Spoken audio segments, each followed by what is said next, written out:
Imagine a man who can turn into vapor, enter your body, and kill you from the inside, and the police have absolutely no idea how to stop him. That is where Netflix Human Vapor 2026 begins. But this is not just a story about a mysterious killer.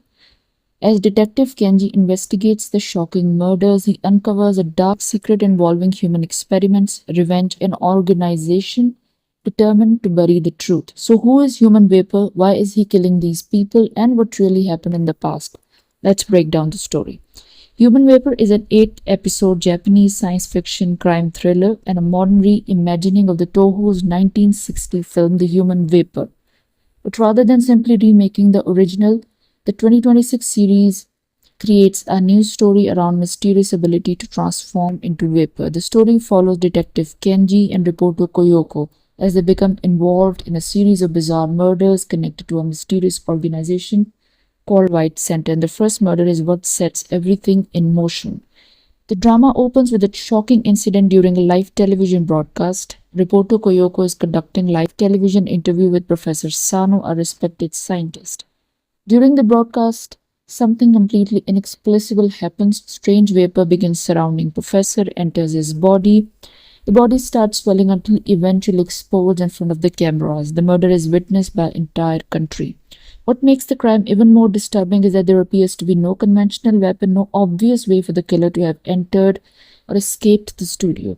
Soon after, television networks receive mysterious video from a young man claiming responsibility. He identifies himself as Human Vapor and announces that the professor was only his first target. He intends to continue killing people connected to a mysterious organization known as White Center. This creates the central mystery. Who is Human Vapor? How can he transform into gas? And why is he targeting these particular people? Investigation is assigned to Kenji. Kenji is not in a normal position when the case begins. He has previously been suspended because of an incident involving Koyoko. The history becomes an important part of the story. Kyoko and Kenji were previously close. Earlier in the relationship, Kyoko had accompanied Kenji while working on a new story. The professional relationship eventually became personal, but things went badly after Kenji shared confidential information with her and she used that information for journalism. The consequences were serious, contributing to Kenji's suspension and damaging their relationship. Therefore, the Human Vapor investigation forces two people with unresolved emotional history to work together again. This is one of the strongest aspects of the drama, but the series does not make the investigation purely about catching a supernatural killer. It simultaneously asks whether Kenji and Kyoko can trust each other again or not. As Kenji and Kyoko investigate the victims, they discover the murders are connected. The people being targeted have links to something called White Center. White Center appears to be just another organization or just a research project. But the deeper the investigation goes, darker its history becomes. The story gradually reveals White Center was involved in experiments and activities involving vulnerable people. What happened there in the past becomes the foundation for the revenge. The present day murders, therefore, aren't random. Human Vapor is deliberately hunting people who were connected to the old project. This changes the nature of the story and the mystery. Instead of simply asking, how do we stop a killer who can turn into gas? The story increasingly asks, what was done to the person in the past that turned him into the monster everyone fears today? Now, that shift gives the series its emotional weight. Netflix itself describes the central mystery as involving a secret project that used and discarded the vulnerables. The Human Vapor is Ren Sutsumida, played by UTA. He is not presented simply as some conventional serial killer. His ability allows him to transform his physical body into gaseous form, allowing him to pass through barriers and attack people in ways that ordinary police methods cannot prevent.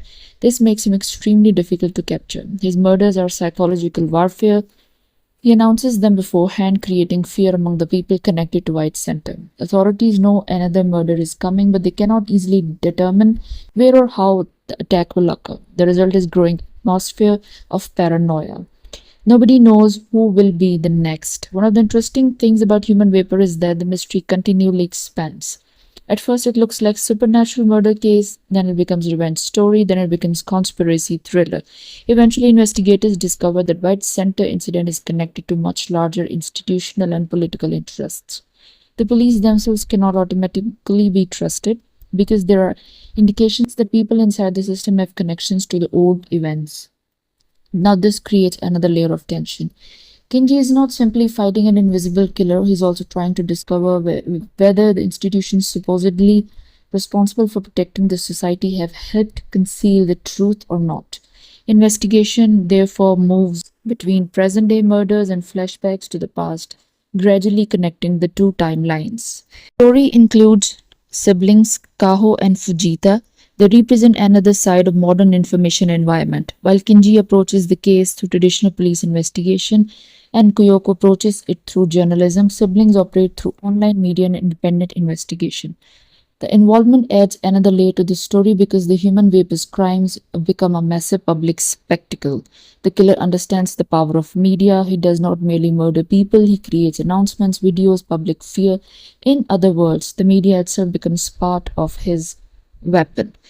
The biggest unusual feature of the story is obviously the human vapor's ability.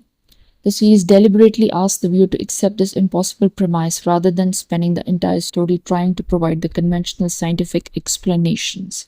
The most interesting question in human vapor is not whether Ren is dangerous. He obviously is. The more complicated question is whether someone who commits horrific acts can simultaneously be understood as a victim or not. The series gradually makes the audience understand why human vapor became what he is. This creates moral ambiguity. The people he kills may be terrible individuals connected to the past, but revenge does not automatically make Ren morally right. The drama therefore avoids an easy hero-villain structure. Kenji represents law, Ren represents revenge, Kyoko represents journalism and pursuit of truth, White Center represents institutional forces that attempted to bury the past. The story brings these competing ideas into conflict.